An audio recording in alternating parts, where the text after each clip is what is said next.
जिस जगह पर भी यीशु मसीह थे, आप देखें वहां पर कुछ ना कुछ हुआ है। मैं आपको ये सच बता रहा हूं।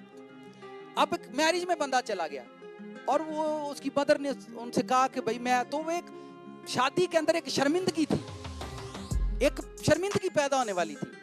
अब उसके होने की वजह से वो शर्मिंदगी नहीं आई, उसके होने की वजह से शर्मिंदगी नहीं आई।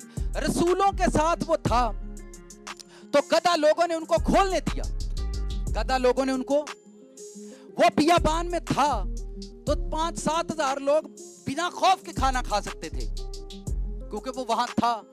और आज अगर मैं ये कहूं, मैं ये प्रेयर करूं कि खुदावंद मेरी जिंदगी में तू आ और मैं तुझे वेलकम कहता हूं, तो आप ये बात जहन में बिठा लें, ऐसा हो नहीं सकता कि खुदावंद आपकी लाइफ में आए और अगर एक शादी में था तो उसने उनको शर्मिंदगी से महफूज कर लिया।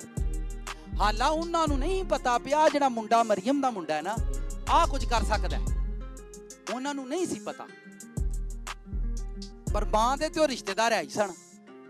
तो मैं फिर बता रहा हूं कि उसके होने से वो शर्मिंदगी आपके सामने नहीं आती।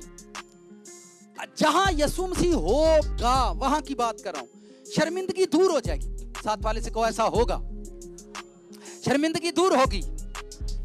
जहां यीशु होगा वहां मौत दूर होगी, जहां यीशु होगा वहां बुराई खत्म हो जाएगी।